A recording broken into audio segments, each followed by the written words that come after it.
भाव निर्झरणी भाव सागर का आज दूसरा दिन है। कल चेतावनी की अमृतवाणी में सद्गुरुदेव ने अमृतवाणी के द्वारा हमें चेताया, सावधान रहने के लिए कहा और बताया कि दुख क्यों आता है, दुख आने का कारण क्या है। क्योंकि अपने प्रिय को नहीं देखा। बाबा भी बहुत दुखी थे जब तक बाबा को सत्य नहीं मिला, और गुरुदेव भी बहुत भटक रहे थे जब तक बाबा के दर्शन नहीं हुए। जैसे ही बाबा मिले, गुरुदेव को एक आधार मिल गया। गुरुदेव जिसको चाह रहे थे, अंतःकरण का साथी मिल गया, और हमें भी अंतःकरण का साथी मिल गया। लेकिन जब तक हम इसको अंतःकरण का साथी मानेंगे नहीं, तब तक दुख हमें छोड़ेगा नहीं। बाकी दुख है कल्पना का ही खाली, वास्तविक दुख है ही नहीं।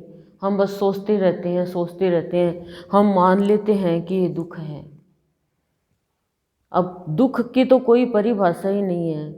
जैसे सास ने बहू को कह दिया कि तुम ये सब्जी बनाओ, पति ने कह दिया ये बनाओ, अब एक ही सब्जी बनेगी, एक ही है नहीं, तो एक दुखी हो जाएगा कि मेरा कहना नहीं माना। किसी के घर गए, चाय नहीं पिलाई तो दुखी हो जाएंगे। पंखा, लाइट चली गई तो बिजली वालों से दुखी हो जाएंगे, पंखा नहीं चला तो। एसी खराब हो गया तो एसी लगाने वाले को गाली देने लग जाएंगे कि खराब लगा दिया, खराब डुप्लीकेट दे दिया। तो ये दुख की तो कोई भाषा ही नहीं है। दुखी तो हम खुद ही हो जाते हैं, अच्छी बात हो खराब बात हो, यानी हमारे मन के ऊपर निर्भर है।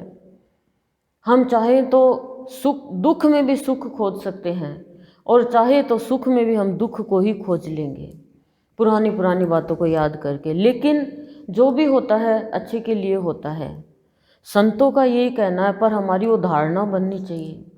गुरु हमें वही बात चेताते हैं, होश में लाते हैं हमें कि तुम दुखी मत हो, ये जीवन तुम्हारा दुख में बीत जाएगा, ये जीवन तुम्हें खुशी खुशी जीना है। और भक्ति करने वाले का एक विशेष गुण होता है कि वो कभी भी भीतर से दुखी नहीं रहता है, वो प्रसन्न रहता है हर स्थिति में। क्यों?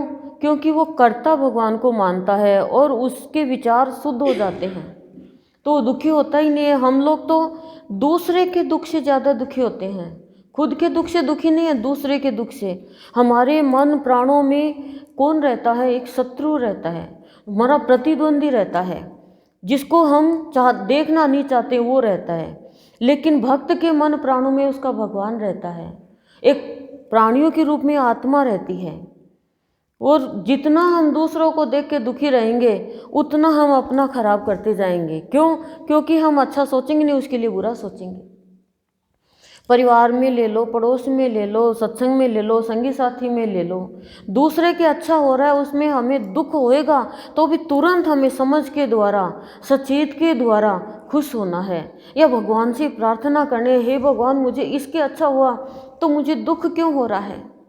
जो हमारी साथी जो है उनके अच्छा हो गया या उसने अच्छा कर दिया तो हमें परेशानी हो जाती है। ये अनुभव की बात है सबके। तो ऐसा क्यों होता है,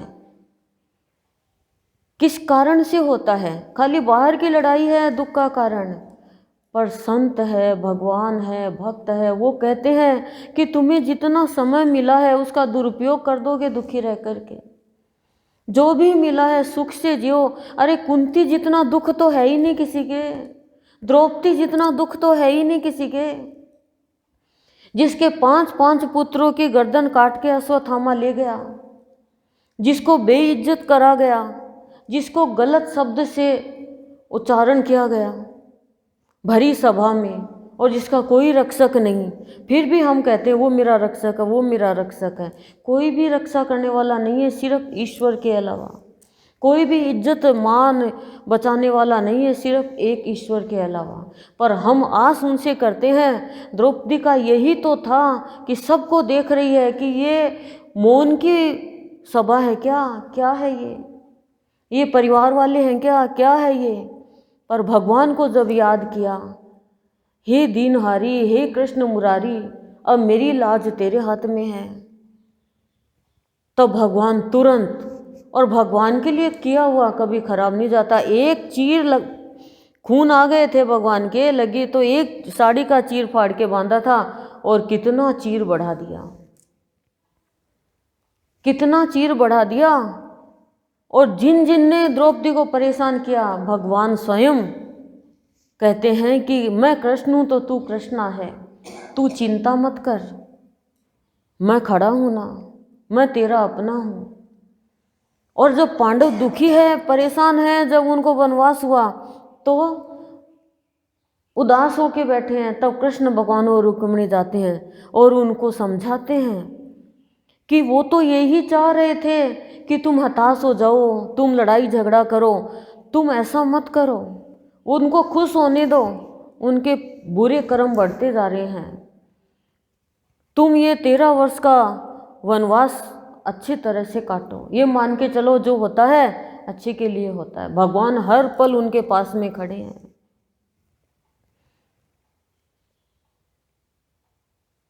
तो सद्गुरुदेव क्या करते हैं, हम जब दुखी होते हैं, चिंतित होते हैं, परेशान होते हैं, तो सद्गुरुदेव हमें सबसे पहले तो होश में लेकर आते हैं कि सब मेरी नज़रों में है, मैं सबको देख रहा हूँ।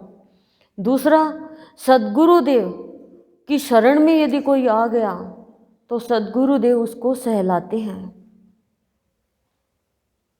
प्यार से, भाव से हृदय सहलाते हैं, पीठ थपथपाते हैं और कहते हैं ये दुनिया है, ये दो नीति वाली है, दुनिया की बातों की परवाह मत करो, बस तुम अपने सही रास्ते पे चलो।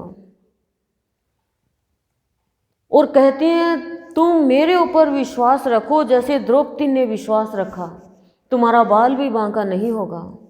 लेकिन तुम दुनिया वालों की तरफ देख के विश्वास रखते हो तो दुनिया वाले कभी भी तुम्हें शांति प्राप्ति नहीं होने देंगे, समाप्ति तक भी। जैसे पता चलेगा तुम शांति से हो, कोई ना कोई बात ऐसी डाल देंगे स्वार्थ की कि तुम शांत हो जाओगे। दुनिया वाले मेरे बच्चे हैं, उनके साथ व्यवहार अच्छा करो, लेकिन मन मेरे को दे दो, आस मेरे ऊपर रखो। और जब हम संसार वालों का हाथ पकड़ते हैं तो संत माँ बन करके हमारा हाथ पकड़ के खींच लेते हैं, अपनी शरण में ले लेते हैं और अपने भक्त के मन की बात जान करके उसके प्रश्न का उत्तर देने लग जाते हैं, ज्ञात से भी और अज्ञात से भी, और उसका जीवन संवारने लग जाते हैं अपनी अमृतवाणी की बांसुरी से। और जब उसका जीवन संवर जाता है तो उसके अंदर स्वार्थ, हिंसा, परनिंदा, ये अवगुण सारे खत्म होते जाते हैं। और जैसे भी विकार आते हैं, संत वापस साक्षात रूप में खड़े होकर समझा देते हैं, नहीं ये तेरे काम के नहीं है, तुझे तो ये जीवन मिला है कुछ समय के लिए, तो सबका शुभ करने के लिए। और तब हम कह सकेंगे चिंता सारी चली गई, दुख के दिन चले गए। जिसने भी सद्गुरु का सहारा लिया है उसके दुख के दिन धीरे धीरे चले जाते हैं। क्यों? दुख तो हमने मान रखा है, याद करते हैं दुख को, फिर दुख को याद करना भूल जाते हैं, सुख को याद करना भूल जाते हैं, सिर्फ एक सद्गुरु की याद रहने लग जाती है। तभी तो सत्संगी आते हैं मुंह लटकाए हुए, बीमार से, किसी के पुत्र की, किसी के पुत्री की, किसी के पति की, किसी के धन की, किसी के केस की, किसी के मकान की, किसी के संतान की, किसी के पोते की, किसी के पति की, किसी के देवर जेठ की, किसी के और XYZ आदि आदि अनेक समस्याएं होती है। यहाँ आने के बाद में धीरे धीरे धीरे धीरे धीरे धीरे वो खत्म होती जाती है। क्यों? क्योंकि गुरुदेव तो बताते ही रहते हैं ना कि ये मेरे लिए नहीं आ रही है, अपने स्वार्थ के लिए आ रहे हैं।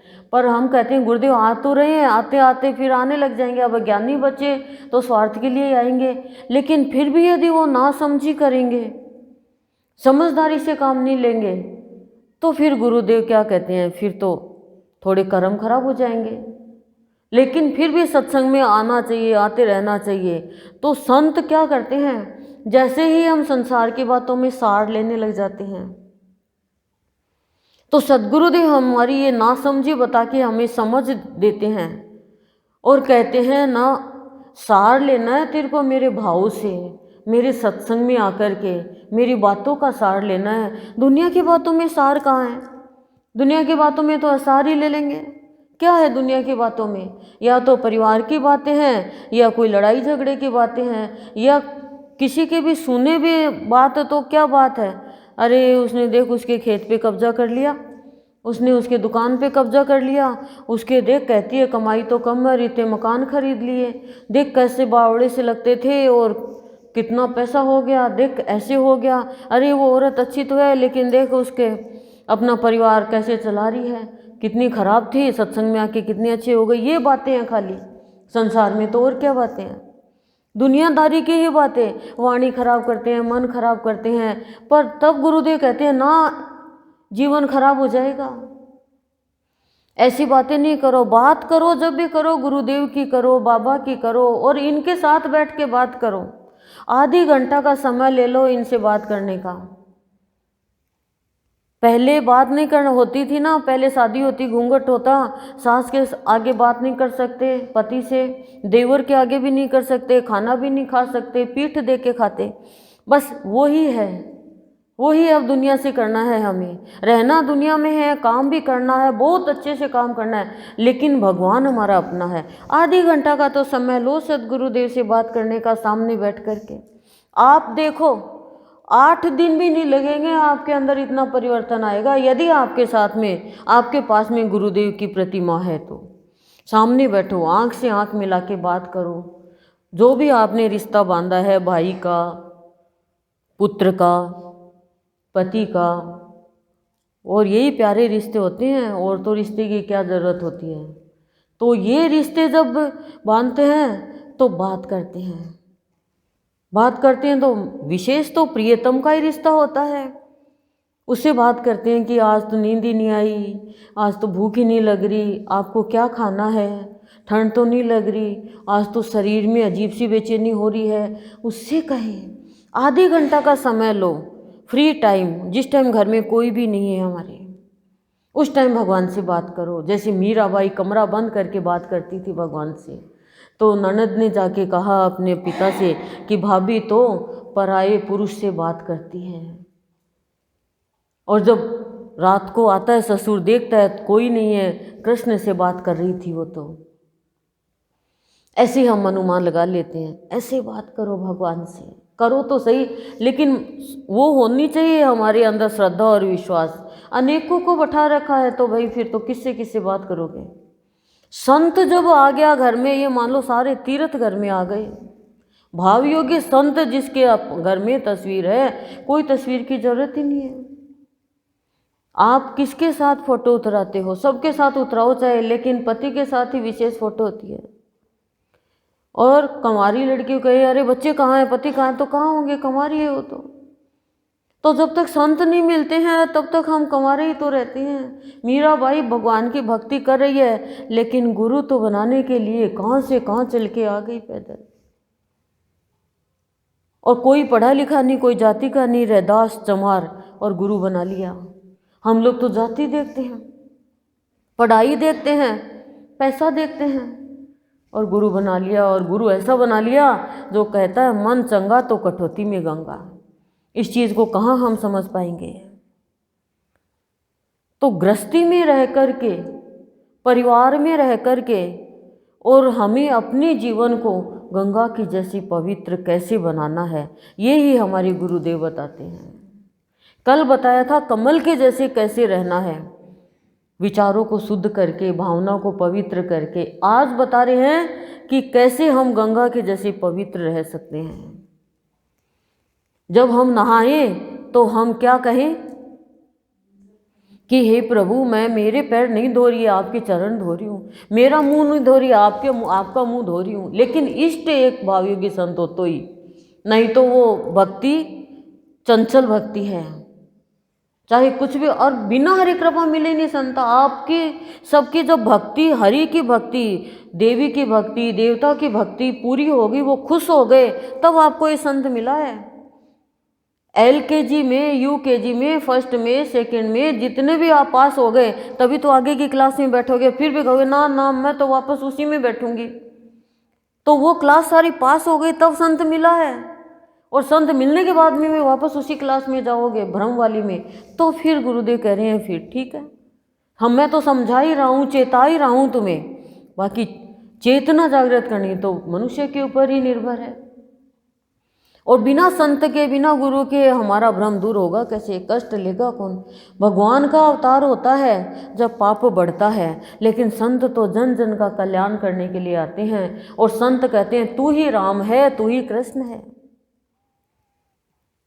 तो सत्संग में आते आते अमृत कलश की ये अमृत पीते पीते सरलता आती है, स्पष्ट आचरण होता है श्री राम के जैसे, एकदम स्पष्ट आचरण, उसमें कोई भी छल कपट नहीं, स्वार्थ नहीं, त्याग की भावना।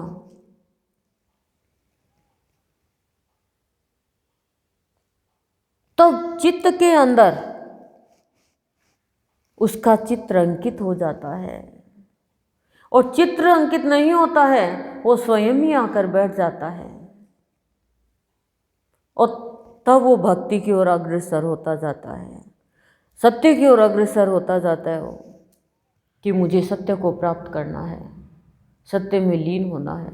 नहीं तो बस ये भक्ति करते जाएंगे, हाथों के तो मेहंदी लगा लेंगे, ये तो उतर भी जाएगी, लेकिन अब तो भगवान के नाम की दिल पे मेहंदी लगानी है हमें, तभी हमें सातों सुखों की प्राप्ति होगी। 7 दुख नहीं है, 7 सुख बता रही हैं। और सत्संग का सुख तो सबसे बड़ा सुख है, सबसे बड़ा सुख है सत्संग का सुख, भक्ति का सुख। वो सुख जो सनातन है, सदा रहने वाला है, वो सत्संग का सुख है। सत्संग से जागृति आती है, सत्संग से स्वयं की पहचान होती है, सत्संग से वाणी में मधुरता आती है, सत्संग से विचार शुद्ध होते हैं, और सत्संग से जीवन गंगा की जैसी पवित्र होता है।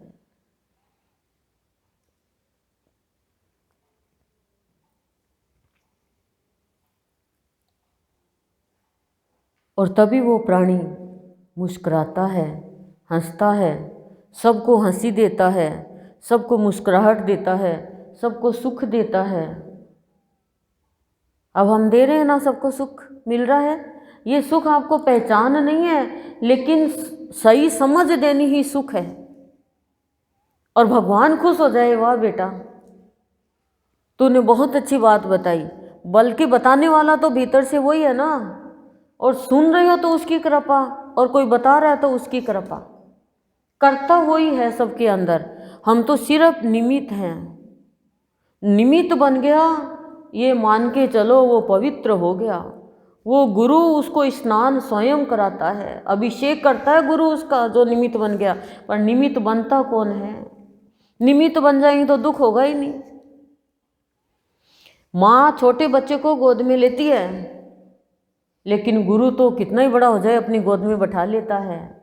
और गोद में बैठाता है तो बैठाता है, हृदय की उष्णता खत्म करता है। बाहर में तो एसी लगा लेंगे, कूलर लगा लेंगे, पंखा लगा लेंगे, अंदर कौन सा एसी पंखा कूलर लगा लेंगे? अंदर जल रहा है वो, उसकी उष्णता गुरु खत्म करते हैं। लेकिन जुड़े तो सही। आजकल कितने लोग करें हमसे जुड़ो, हमसे जुड़ो, हमसे जुड़ो। जुड़ने के बाद में भी यदि हम नासमझी करते रहेंगे तो फिर जीवन जंजाल बन जाएगा। इसलिए समझ जरूरी है। भक्ति, कल चेतावनी की अमृतवाणी में चेतना के लिए कहा, चेताया गुरुदेव ने कि होश में आओ, सचेत बनो, चेतन हो तुम सुप्त नहीं हो। आज क्या कर रहे हैं सद्गुरुदेव? आज भक्ति की चेतावनी है कि कल तुम्हें भक्ति में प्रवेश करना है, उससे पहले नहा धो के तैयार हो जाओ। और नहा धोकर तैयार होने के लिए विचार भावना सब शुद्ध होनी चाहिए, पवित्र होनी चाहिए। और वो होगी कैसे? वो भीतर से हमें अपनी अमृतवाणी के द्वारा शुद्ध करेगा, पवित्र करेगा। और हम सब के बीच में आके बैठ गया। तो कहने का तात्पर्य सद्गुरुदेव का क्या है कि जब प्राणी सत्संग का आधार लेता है तो उससे गलती नहीं होनी चाहिए, कोई भी गलती नहीं होनी चाहिए। और गलती क्या है, गलती है क्या, वो मैंने आपको गुरुदेव के जन्मदिन पे भी बताई थी। भूल या गलती, किसी का भी बुरा चाहना, किसी का भी गलत करना, किसी को गलत रास्ते पे चलाना और डर के मारे उसकी गलत हाँ में हाँ मिला देना, सत्य बात छुपाना, पता होते हुए भी पूछने पर भी नहीं बताना, ये कर्म खराब, जीवन खराब। अब क्या रहेगा बताओ? खीर बनाई खराब हो गई तो कौन खाएगा? कौन खाएगा? कौन खाएगा? पशु तो खाएंगे। अब देख लो, जीवन खराब तो क्या बनेगा?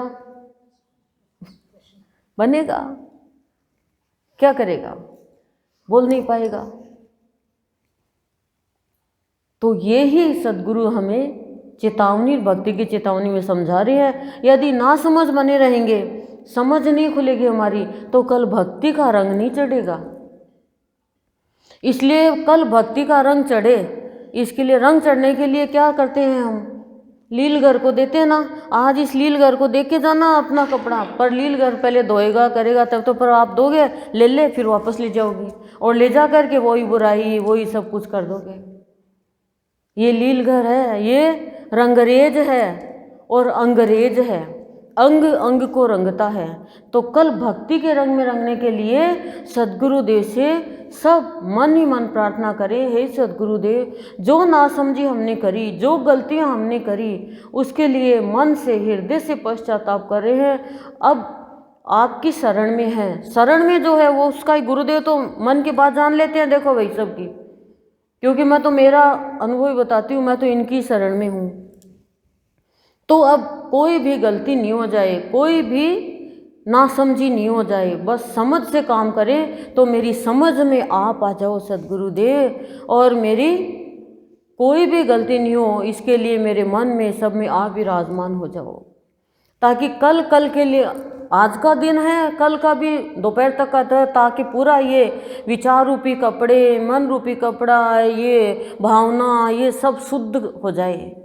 तो आज हमें शुद्ध करके और समझ हमारी खुल जाए कि मैं क्या कर रही हूँ, किस रास्ते पे जा रही हूँ, क्यों गलतियाँ पे गलती करती जा रही हूँ। मुझे कुछ समय मिला है, इस समय का मैं सदुपयोग करके और मेरा कल्याण करूँ, मेरे परिवार वालों का करूँ, मेरे संगी साथियों का करूँ और मेरी 7 पीढ़ी तर जाए ऐसी भक्ति करूँ।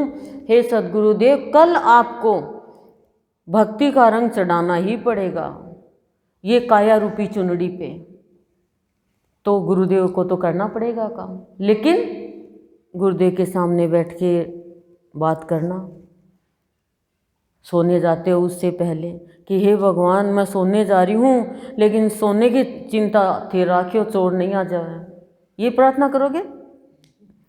सोने जैसा जीवन मैंने व्यर्थ ही गंवा दिया तेरी मेरी में। अब मैं प्रभु सोने तो जा रही हूँ, लेकिन आपको साथ लेकर के आपकी गोद में सो रही हूँ मैं। ऐसा एहसास करो कि गुरुदेव की गोद में सो रही, छोटा बच्चा बन के।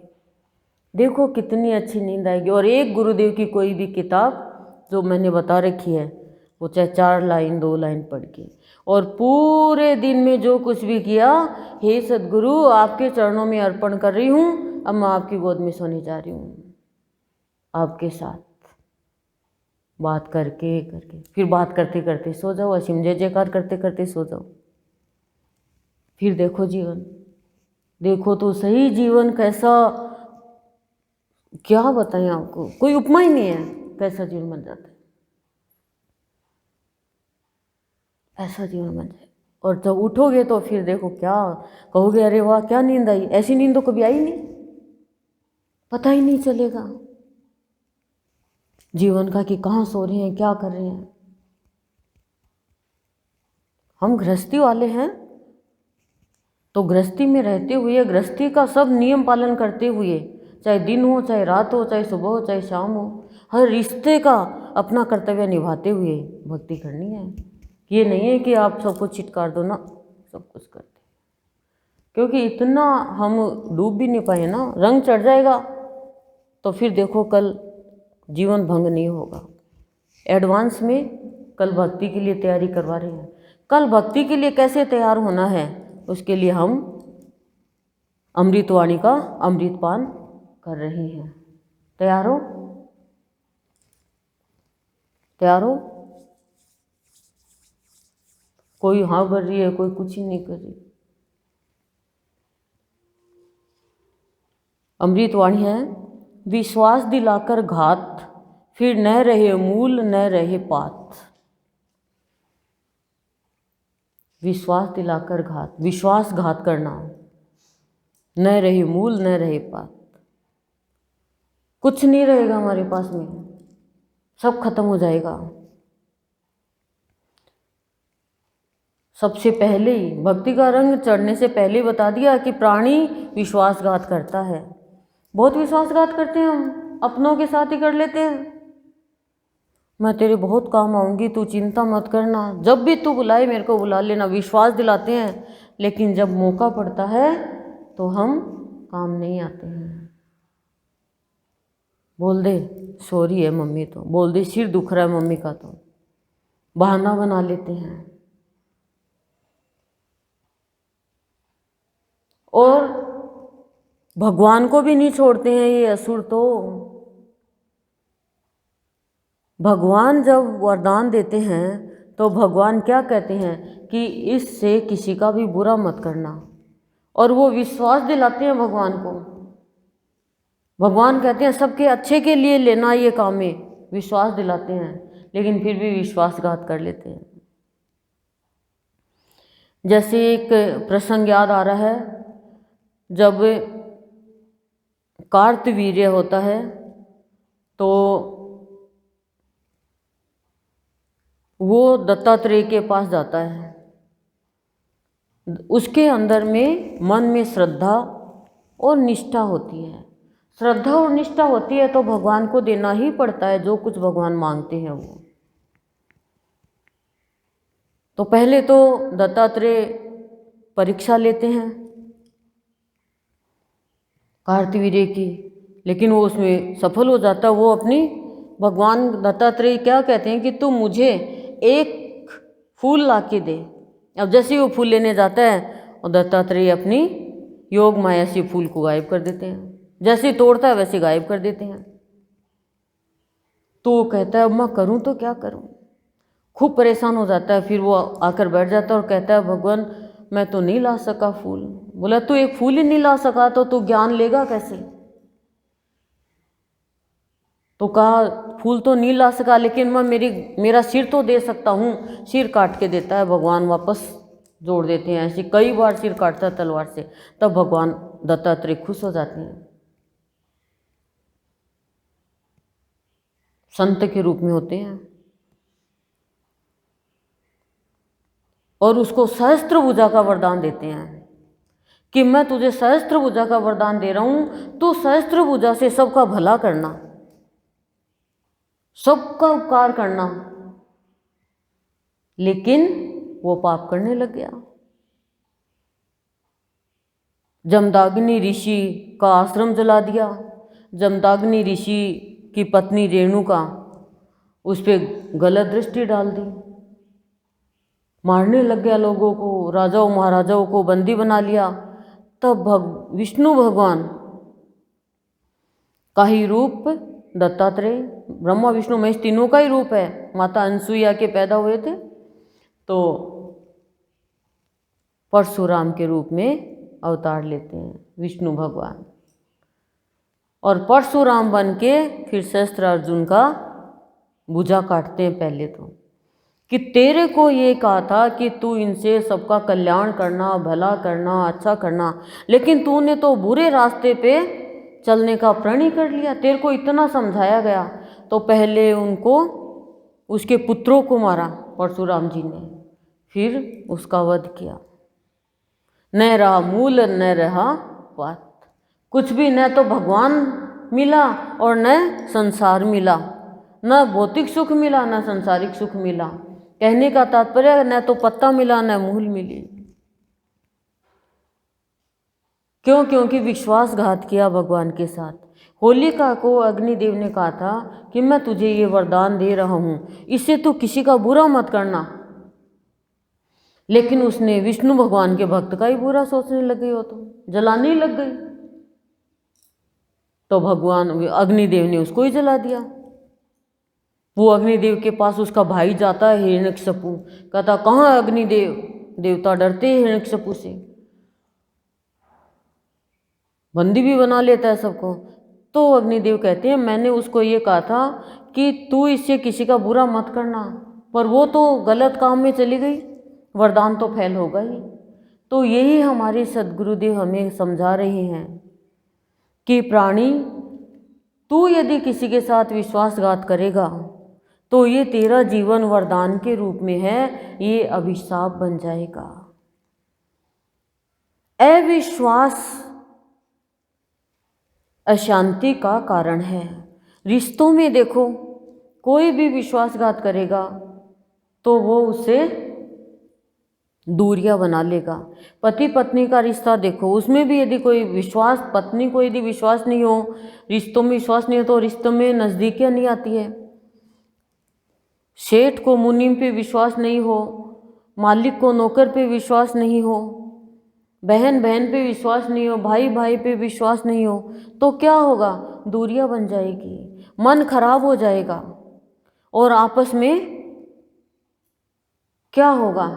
अच्छा भाव नहीं बनेगा। तो गुरुदेव कह रही हैं विश्वास अमृत है। भगवान की भक्ति में भी विश्वास की जरूरत है।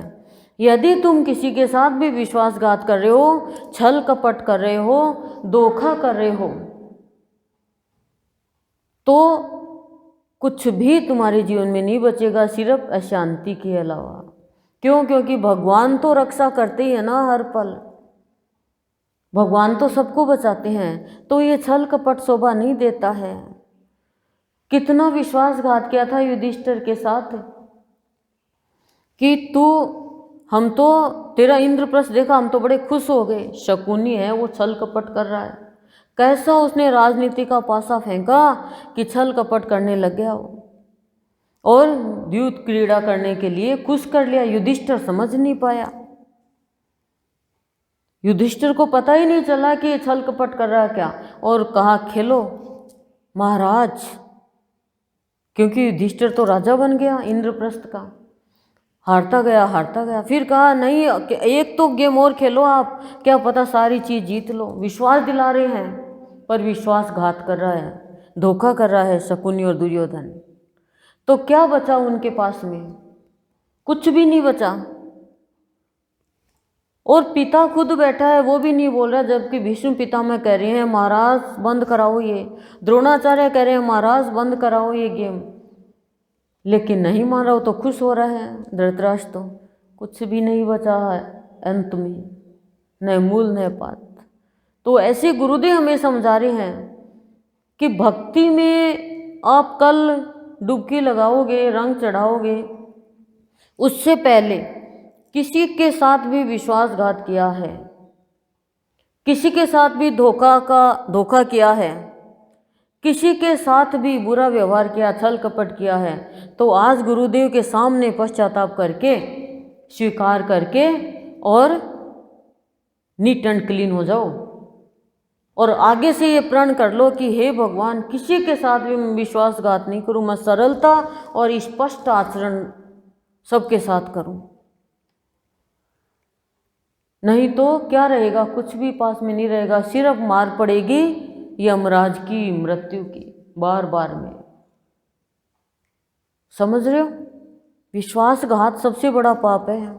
किसी के साथ भी आज ये सोचो, हमारे साथ कोई विश्वासघात करे, कह के और वो काम नहीं करे, गलत कर दे, तो फिर हमें दुख होगा कि नहीं होगा? आज हमारी संतान हमारे साथ विश्वासघात करे, पति करे या पत्नी करे या हमारा दोस्त करे जिसके हमने विश्वास किया हो, या सत्संगी के साथ करे, तो क्या होगा? कर्म तो उसके ही खराब होंगे जो कर रहा है, उसको ही सजा मिलेगी। तो सजने के लिए आए हैं, साजन को पाने के लिए आए हैं, लेकिन विश्वासघात यानी धोखा, छल कपट के कारण कुछ भी नहीं मिलेगा। ना तो परिवार वाले मिलेंगे, ना भगवान मिलेगा। क्या मिलेगा? मृत्यु मिलेगी। इसलिए हमेशा स्पष्ट आचरण रखो, जैसा हम हैं वैसे के वैसे। क्या लेके जाएंगे? दुनिया के सामने ही तो करते हैं हम झूठी बड़ाई, दुनिया से तो बड़ाई लेने के लिए करते हैं। नहीं, जीवन तो हमारा सबका समान ही बनाया भगवान ने, कर्म भी तो खराब होते हैं हमारे। तो कह रही हैं सदगुरुदेव, अमृतवाणी है, विश्वास दिलाकर घात, विश्वास दिलाकर चोट, न रही मूल न रही बात। और कौन विश्वास दिलाकर धोखा करता है? जैसे मान लो शादी होती है, उसमें भी इतनी बातें होती हैं, फिर करते कुछ ही नहीं है। कई बार, एक बार वास्तविक की बात है, ये शादी हुई, नौकर चाकर सब काम कर रहे हैं, दिखा रहे हैं खूब पैसा है, लेकिन वो सब उधार के थे। शादी होने के थोड़ी दिन बाद में नौकर भी हट गए, सब कुछ हट गया। लड़की ने कहा ये तो धोखा हो गया, विश्वास दिलाया था ऐसा ऐसा होगा, तो रिश्ता तो टूट गया। ये तो एक नॉर्मल बात है, लेकिन अपन तो भक्ति की बात करते हैं। भक्ति में जब प्राणी का हृदय उच्च बन जाता है तो किसी को भी धोखा नहीं देगा। विश्वासघात का मतलब धोखा देना, छल कपट करना।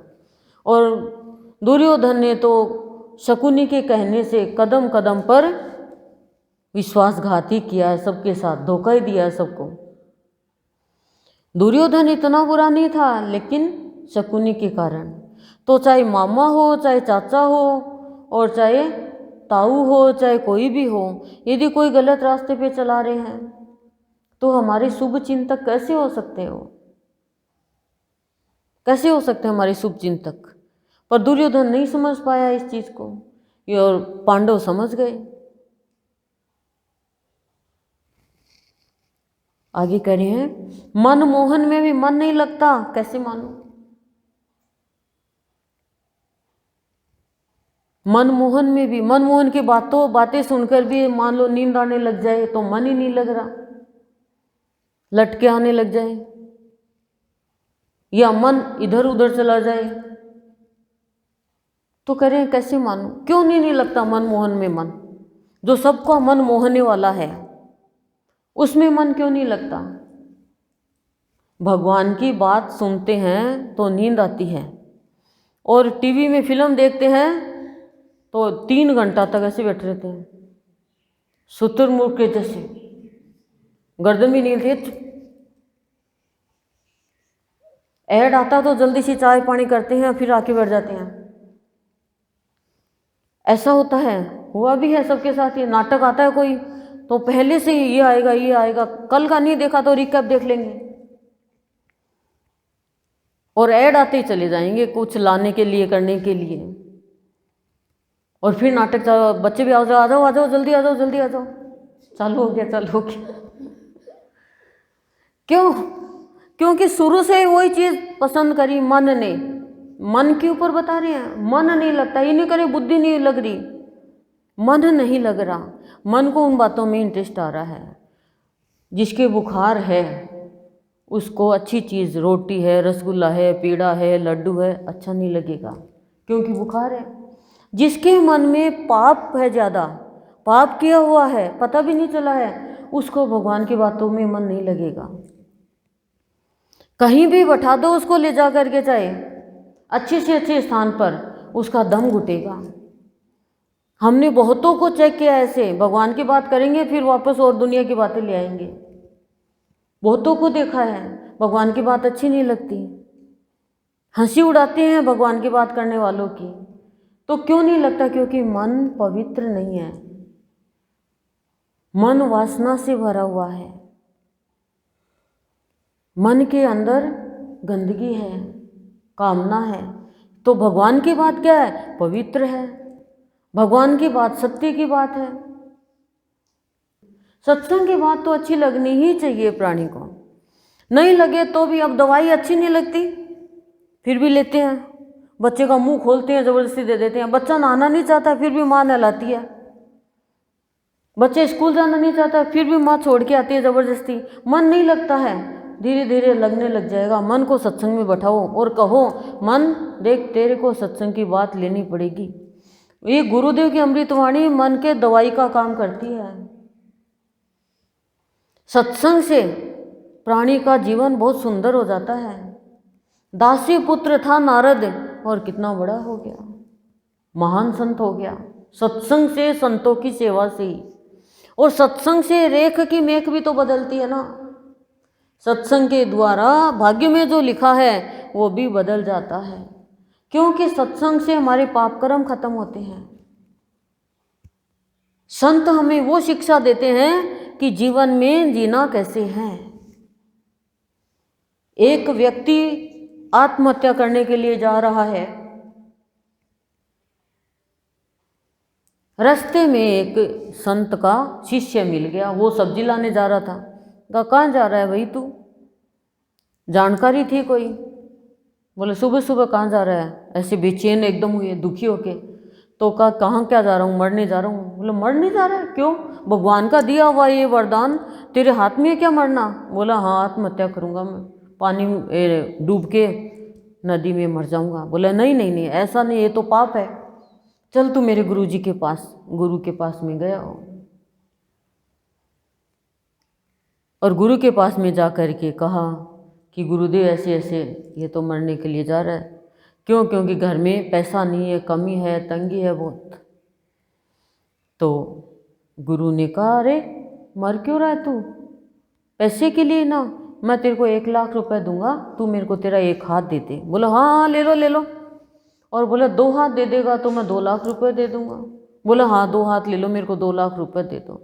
और बोले तू दोनों आँख देगा तो 4 लाख रुपए दे दूंगा। फिर उसके वो तो पहले तो खुश हो गया, फिर बोला अरे हाथ ही दे दूंगा तो मैं किससे खाऊंगा, क्या काम करूंगा? और आँख दे दूंगा तो मैं अंधा ही हो जाऊंगा, फिर मैं करूंगा क्या? बोला नहीं नहीं नहीं है, ये तो मैं नहीं दूंगा। बोले तू मरने ही तो जा रहा था, वो खराब ही तो होते। बोला नहीं नहीं नहीं, मरने जा रहा तो एक अलग बात है, लेकिन मैं रुपए में आपको दूँ तो मैं तो अंधा हो जाऊंगा। तब संत ने उपदेश दिया कि देख ये भगवान का दिया हुआ जीवन है, ये वरदान के रूप में मिला है तुझे। आत्महत्या करना तो पाप है, तू मेहनत कर। जब तेरे एक हाथ से 1 लाख रुपए मैं दे रहा हूँ तो तू हाथ से छोटा मोटा कोई भी काम कर, भगवान का नाम लेके निकल तो सही, तुझे काम मिलेगा कि नहीं मिलेगा। और इतने दिन मैं किसी को बोल करके तेरे यहाँ राशन डलवा देता हूँ। तो संत ने क्या किया? संत की तो जानकारी होती है बहुतों से। संत ने किसी को, अपने शिष्य को बेच के बुलाया और उसकी छोटी मोटी नौकरी लगवा दी और कहा इसका ध्यान रखना तू। तो संत की शरण में आने के बाद में पवित्रता आती है और जीवन की कीमत जान पाता है। और फिर वो सत्संग में लग गया। सत्संग में लग गया फिर तो उसकी सारी कामना, वासना, इच्छाएं थी वो खत्म ही हो गई। जो मिलना होता है वो तो मिलता ही है, लेकिन हम बाहर की चीज़ों के लिए, नश्वर चीज़ों के लिए और अपने जीवन को लहूलुहान करते रहते हैं। और हम बाहर में ही देखते हैं, बाहर में पैसा देखते हैं, अमीरी देखते हैं, जाति देखते हैं, ये देखते हैं, लेकिन अंदर का कोई नहीं देखता। अंदर का यदि देखना आ जाए तो हर प्राणी देवी देवता का रूप बन जाए, हर प्राणी। तो कह रहे हैं मनमोहन में भी मन नहीं लगता, कैसे मानूं मैं, कैसे मानूं? किसी औरत का ऐसा लगा कि पति के साथ मन नहीं लगता, बच्चों के साथ मन नहीं लगता, वो चले जाते हैं तो कहते हैं मन नहीं लग रहा, आज तो मन ही नहीं लग रहा, वो चले जाते हैं। तो भगवान तो सबका पति है, सबका मालिक है, उसकी बातों में, उनके साथ में मन नहीं लग रहा तो फिर कहाँ लगेगा? क्या सिनेमा हॉल में मन लगे कि क्या पिकनिक में मन लगेगा? ये तो नश्वर चीज़ों में मन लगना है, ये तो प्राणी की बुद्धिकृत कार्य है। थोड़ी देर के लिए खुश हो गए, फिर वापस वो दुखी। तो गुरुदेव हमें यही समझाना चाह रहे हैं कि ये प्राणी मैं नहीं मान सकता, मन नहीं लगता। क्यों? क्योंकि उसकी बातों में मन नहीं लगता। गोपियों को देखो, जब कृष्ण भगवान छोड़ के चले गए तो मन नहीं लग रहा उनका। तो वही तो कृष्ण है हमारा ये। तो मन को समझाओ कि मन तुझे भगवान के भावयोगी संत के चरण में आके सत्संग की अमृत वाणियों का पान करना है। तो मन से ही तो प्राणी का जन्म और मरण होता है। मन के अंदर ही तो वासना चली गई। ऊपर ऊपर से तो सब पता ही नहीं चलता किसके वासना है। नहीं, मैं तो पवित्र हूँ, मैं तो सुंदर हूँ, मैं तो अच्छा हूँ। अंदर में गलत भाव चल रहा है मन में। तो मन ही तो देखता है भगवान। जैसे गुरुदेव की संत मणि में पढ़ा था, दो दोस्त और कथा के लिए निकलते हैं। भागवत कथा हो रही है कहीं, जैसे अपने भाव निर्जनी की सप्ताह हो रही है, ऐसे सप्ताह हो रही थी। तो बीच में नाचने गाने वाली का घर पड़ गया। तो एक दोस्त ने कहा मैं तो यहीं रुकूंगा नाचने गाने वाली के यहाँ। दूसरे ने कहा नहीं, मैं तो कथा के लिए निकला हूँ तो कथा में ही जाऊँगा। वो कथा में चला गया, दूसरा नाचने गाने वाली के, दोनों अलग अलग हो गए। अब मन की देखो अवस्था। जो भगवान की कथा में बैठा है उसका मन तो है कि देख मैं कहाँ, मन नहीं लग रहा ना उसका, मैं कहाँ बैठ गया, मैं कहाँ फंस गया, संत की बात नहीं सुन रहा है। उसका मन वहाँ उस दोस्त के पास, नाचने गाने वाले के पास। और नाचने गाने वाले के पास में जो बैठा है नाच गाना तो देख रहा है, लेकिन मन कथा में कि देख मेरा दोस्त ही अच्छा, मैं कहाँ इस नर्तकी के चक्कर में आ गया, गलत काम में फंस गया। मैं तो यहाँ पे, वहाँ तो मुजरा हो रहा था, और मेरा दोस्त ही अच्छा जो पवित्र स्थान पे जाके भगवान की बात सुन रहा है। दोनों की उसी समय मृत्यु। अब कथा सुन रहा है वो तो गया नरक में, और जो नाचने गाने वाली के पास बैठा वो गया स्वर्ग में। क्यों? क्योंकि मन नहीं लग रहा था उसका कथा में, और उसका नाचने गाने वाली के यहाँ मन नहीं लग रहा था। तो मन के ऊपर ही है। गुरुदेव कह रहे हैं आके तो बैठ जाए। बोले एक व्यक्ति रोज सत्संग में आता, तो कहता बहुत बड़ा धार्मिक है भाई, सत्संग में जाता है रोज। तो संत ने कहा वो बैठता किसके पास है? मतलब प्रेमिका के पास। तो बोलो संत के पास उन्हें नहीं आता, तो अपनी प्रेमिका के लिए आता है। तो जब प्राणी के अंदर का मन खराब हो जाता है, मन पापी हो जाता है, मन में कुविचार आ जाते हैं, तो वो भगवान की बातों में मन नहीं लगता उसका। यह मन ज़्यादा चिंता में डूबा हुआ है। तो भगवान से प्रार्थना करो, हे भगवान ये मेरा मन क्यों नहीं लग रहा, मेरा मन लगना चाहिए। नहीं लगे तो ज़बरदस्ती मन को लगाओ। तो गुरुदेव कह रहे हैं फिर तो ऐसा हो जाएगा मन कि आप मस्त हो जाओगे। पहले पहले नहीं लगता है, क्योंकि नासमझ होता है मन। और फिर जब लगने लग जाता है मन, तो फिर किसी चीज़ में भी मन नहीं लगता है। फिर उसके ज्ञान हो जाता है कि हाँ इन बातों में क्या मन लगना। जितनी देर मैंने निरर्थक बात करी, मैंने टीवी देखा, मैंने मोबाइल से इतनी बात करी, इतनी देर में मेरे भगवान का भजन करूं। तो भजन में लीन हो जाए, संतमणि में लीन हो जाए, गुरुदेव के सत्संग में लीन हो जाए, फिर देखो मन मोहन ही बन जाएगा, मन ही मोहन बन जाएगा। फिर मन नहीं रहेगा, फिर वो आपको अंदर ही अंदर बांसुरी सुनाता रहेगा। आगे करें, पंथ देखा ग्रंथ देखा शांति कहाँ। प्रश्न कर रहे हैं, पंथ देखा ग्रंथ देखा शांति कहाँ। संत ने ग्रंथ की ग्रंथि का अंत किया दर्शन मात्र से। क्या कह रहे हैं? पंथ देखा ग्रंथ देखा शांति कहाँ। प्रश्न कर लिया, फिर उत्तर दे रहे हैं, संत ने ग्रंथ की ग्रंथि का अंत किया दर्शन मात्र से। क्या कह रहे हैं सद्गुरुदेव कि हम अनेक रास्ते अपनाते हैं, कर्मकांड का अपनाते हैं, धर्म का अपनाते हैं, व्रत का अपनाते हैं, पूजा पाठ का, मंदिर का, तीर्थों का, अनेक हम रास्ते पे चलते हैं। और ग्रंथ भी खूब सुनते भी हैं, पढ़ते भी हैं, घर में नियम भी ले रखा है, लेकिन फिर भी शांति नहीं मिली।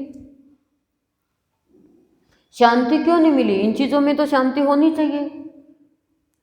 तो क्या कह रहे हैं, संत ने ग्रंथ की ग्रंथि का अंत किया दर्शन मात्र। जो संत का दर्शन कर लेता है तो फिर वो भीतर की जितनी भी ग्रंथियाँ हैं, जो वो खाली ग्रंथ में ही लगा हुआ था, ग्रंथ कह क्या रहा है ये नहीं समझ पा रहा था। यानी गुरुदेव का ये कहना है कि खाली कथा से व्यथा कम नहीं होती। रोटी पड़ी है आगे, सूंघने लग जाओगे तो कहाँ पे पेट भरेगा। तो ग्रंथ तो पढ़ लिया, हम सब ने पढ़ा ही है, सुना भी है टीवी में भी, लेकिन फिर भी गांठें नहीं खुली बैर विरोध की, काम क्रोध की, लोभ मोह की। तो कह रहे हैं क्यों नहीं खुली है, और ये नहीं खुलेगी तो शांति मिलेगी नहीं प्राणी को। पूरी रामायण पढ़ ली लेकिन फिर भी शांति नहीं, पूरी सुंदरकांड पढ़ ली फिर भी जीवन सुंदर नहीं। तो क्यों नहीं है ऐसा, क्यों सुंदर नहीं बना, क्यों शांति नहीं मिली? क्योंकि शांति तो संत के दर्शन में है। संत के जैसे दर्शन करेंगे सारा भ्रम दूर हो जाएगा। एक बार के भी संत के दर्शन से मुक्ति मिल जाती है प्राणी को, संत के दर्शन मात्र से खाली। जब सूरज निकल गया तो धूप आ गई पूरी प्रकृति में। जब संत की शरण में आ गए तो भावों की धूप मिल जाती है, अंधकार दूर हो जाता है। फिर उसका रास्ता संत का रास्ता हो जाता है। संत का रास्ता क्यों क्या है? अब जैसे ग्रंथ तो पढ़ लिए लेकिन उसमें तो इतने मंत्र है, मंत्र पढ़ते जाओ पढ़ते जाओ। ग्रंथों में क्या कहा है बिना संत के हम समझ नहीं पाएंगे। ग्रंथों में तो ऐसे लिखा है, उस किताब में तो ऐसे ही लिखा है, गीता जी में तो ऐसे ही लिखा है। गीता जी में क्या लिखा है? तू साथ में क्या लाया था जो तू रो रहा है? लेकिन मन के अंदर शांति खत्म नहीं, शांति है वो रहती नहीं है, फिर भी हम रोते हैं, फिर भी हम रोते रहते हैं। थोड़े से नुकसान के लिए भी हम रोते रहते हैं। बोले तेरा है क्या जो तू रो रहा है? फिर भी रोते रहते हैं। लेकिन संत हमारे अंदर से भ्रम की निवृत्ति कर देते हैं। इतनी मैंने बहनों को भी देखा है, भाइयों को भी देखा है, ग्रंथों की बातें, बहुत ग्रंथों की बातें याद है, बहुत याद है। रामायण की बात उनको याद, भागवत की बात उनको याद, भागवत कथा भी करी, लेकिन फिर भी इतना भ्रम, इतना डर, इतना अपना पराया, ये ग्रंथि खत्म ही नहीं हुई। तो क्यों नहीं हुई? क्योंकि जब तक संत मिला नहीं, संत को अपने जीवन को सौंपा नहीं, तब तक ये डर, ये भय, ये मान, ये लज्जा खत्म ही नहीं होंगे। धैर्यता आएगी ही नहीं प्राणी के अंदर में। धैर्यता नहीं आएगी तो वो अच्छा कार्य कर ही नहीं पाएगा। संसार के सामने मान लज्जा भय में चले जाएंगे, डरते रहेंगे, ऐसा नहीं हो जाए, वैसा नहीं हो जाए, ये नहीं हो जाए, वो नहीं हो जाए। लेकिन सबरी ने तो कोई ग्रंथ नहीं पढ़ा था। सबरी को तो उसका पति इतना मार रहा था, परेशान कर रहा था, भील, और वो तो सीधी मतंग ऋषि के आश्रम में चली गई। और जैसे ही संत के दर्शन किए, संत ने स्वीकार किया और मंत्र दे दिया कि राम एक दिन स्वयं चल के तेरे पास में आएंगे। बस उसको तो विश्वास हो गया। न तो उसने कोई पंथ पढ़ा, पंथ के रास्ते पे चली, न उसका कोई धर्म, एक ही धर्म कि राम मेरे पास में आएंगे। और गुरु के उपदेश का, जो गुरु ने कहा उसका अनुसरण किया। और क्या किया? कोई ग्रंथ नहीं देखा, शांत एकदम। बुढ़ी हो गई इंतजार करते करते, और राम जाते हैं उसके पास में, और जाकर भी जूठे बेर खा रहे हैं। वो भाव में पागल हो गई। तो पढ़ने की कुछ भी जरूरत नहीं है। रैदास जी ने क्या पढ़ा था, कबीर जी ने क्या पढ़ा था, पर उनका रास्ता सत्य का था। संत का रास्ता सत्य का रास्ता है। ये जो हम असत्य बोलते हैं ना, ये गांठें हैं। और ये गांठें जब तक नहीं खुलेगी, तेरी मेरी की, असत्य की, छल कपट की, ये ग्रंथ से नहीं खुलेगी। ग्रंथ तो पढ़ोगे अहंकार आ जाएगा, पर ग्रंथ की ग्रंथि ही संत खोलते हैं सिर्फ दर्शन से, सिर्फ दर्शन से। और गुरुदेव के पास तो सहशरीर थे, तब कोई गया था और इतनी गांठें लगी हुई थी, किसी उस पे रस्सी पे का ये खोलो, किसी को नहीं। और गुरुदेव ने पकड़ी, दोनों साइड सिर खोल दी। ऐसे ही मनुष्य के अंदर की गांठें खोल देते हैं गुरुदेव, ऑटोमेटिक ही खुल जाती है, दृष्टि डालते हैं संत। तो संत ही तो करे अंत। हम सोचते हैं भाई तीर्थों में जाके हमारी गांठें खुल जाएगी अंदर की, ना, भेदभाव तो जाएगा ही नहीं। ये छोटा है, ये बड़ा है, और ये सही नहीं है औरत, ये गलत है, ऐसा भाव ही नहीं आना चाहिए। तो कह रहे हैं गुरुदेव, प्राणी तूने पंथ देखा, ग्रंथ देखा, फिर भी तुझे शांति क्यों नहीं मिली? क्योंकि विचार शुद्ध नहीं थे, भावना शुद्ध नहीं थी। और सत्संग से ये शुद्ध होते हैं, समझ खुलती है, सत्संग से एक आधार मिलता है। जैसे एक माँ को कहीं बाहर जाना था, तो वो चिंता कर रही थी, मैं क्या करूं क्या नहीं करूं, क्योंकि उसके एक बगीचा था। बोली मेरा तो बगीचा सूख जाएगा। तो पुत्र था 15 साल का, बोला तू चिंता क्यों कर रही है माँ, मैं हूं ना। बोले तू पूरा अच्छे से तराई करना, सिंचन करना। बोला हाँ, हर एक चीज़ को अच्छे से सिंचन करूँगा, तू जा माँ। वो 15-20 दिन के लिए बाहर चली गई। पुत्र ने खूब सिंचन किया, खूब पानी डाला, लेकिन फिर भी पूरा बगीचा सूख गया। माँ आती ही सीधे बगीचे में गई, बोली ये क्या पुत्र, तूने तो कहा था मैं सिंचन करूँगा और सूखने नहीं दूंगा, बगीचा सारा सूख गया। बोले माँ, मैंने सुबह से लेकर शाम तक बगीचे में पानी दिया, एक एक पत्ते को गिल्ला किया, एक एक डाली को गिल्ला किया, पूरे पेड़ को गिल्ला किया, सीढ़ियों पे चढ़ चढ़ के भी, लेकिन फिर भी पता नहीं क्यों सूख गया। तब माँ समझ गई कि जड़ में पानी नहीं दिया, खाली पत्ते पत्ते पे पानी दे लिया, सूख गया सारा। यही प्राणी की हालत है। ग्रंथ तो पढ़ लेंगे, लेकिन ग्रंथ में ग्रंथि कैसे खुलेगी ये नहीं पता। जैसे बच्चा है, आप कहीं भी देख लेना, बड़ों की चप्पल पहनेगा और वो भी उल्टी चप्पल पहन के चलेगा, और उसको ये नहीं पता चप्पल पहन के अंदर आना चाहिए कि नहीं आना चाहिए, चप्पल पहन के सब जगह घूम लेगा, कपड़े भी उल्टे सीधे पहन लेगा, उसको ये पता नहीं है कि कैसे कपड़े पहनने चाहिए।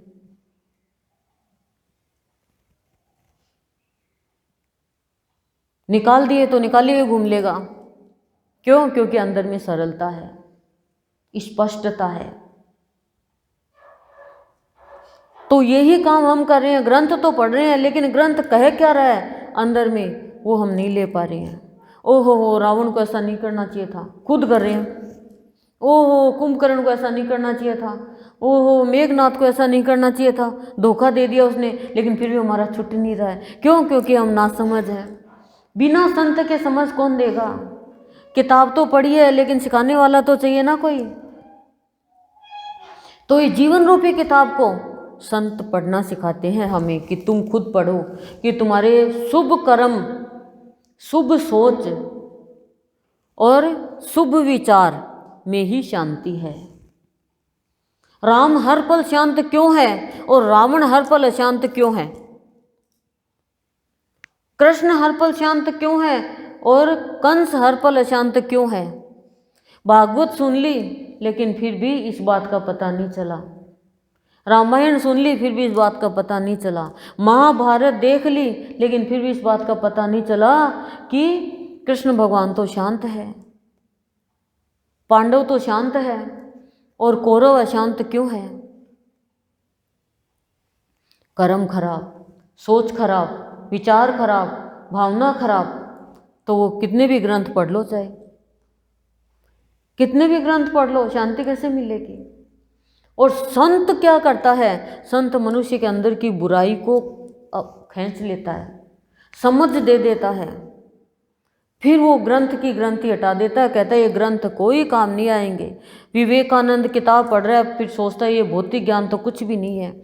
और रामकृष्ण परमहंस ने विवेकानंद को स्पर्श करके उसको पूरा ज्ञान करा दिया। माता बनासा किताब पढ़ती है, खूब कर रही है पूजा पाठ व्रत उपवास, लेकिन बाबा के पास में गई, जाते ही माता बनासा को शांति मिली। और बाबा की बात कोई ग्रंथ की बात नहीं, कोई गीता की बात नहीं, जीवन की बात की, जीवन में सत्य धारण करो। और वो बात माता बनासा के अंदर गई, माता बनासा को अच्छी लगी, फिर तो बोली बाबा ही मेरे भगवान है। फिर तो 3 बार भी चल जाए, 4 बार भी चल जाए बाबा की बात। तो संतों की बात जब प्राणी सुनने लग जाता है तो वो अपनी जात भूल जाता है, दुनिया की लात नहीं खाता है, कोई भी उसको हृदय पे घात नहीं दे सकता। संत मिलने बहुत जरूरी है। संत एक बार मिल गया तो मुक्ति, सब कुछ मिलता है उसे। जैसे गांव में एक संत आया हुआ था, तो पत्नियां तो ये चाहती है ना मेरा पति संत के दर्शन करे, मेरा पति संत का दर्शन। सब पूरा गांव उमड़ रहा है, पर एक किसान आता है खेत से, कहता जी हाथ मुंह धो के संत आया, वो एक बार दर्शन कराओ। लेकिन वो नहीं जाता, बोला मन शर्म आवे। बोले मेरे लिए आप एक इतना सा काम कराओ, बाहर से दर्शन कराना चाहिए, लेकिन आप दर्शन कराओ। तो मना करता, बहुत मना करता। वो बोली रोटी जब भी मिलेगी घर में कि जब आप दर्शन करके आओगे। अब मरता क्या नहीं करता, गया संत का दर्शन करने के लिए।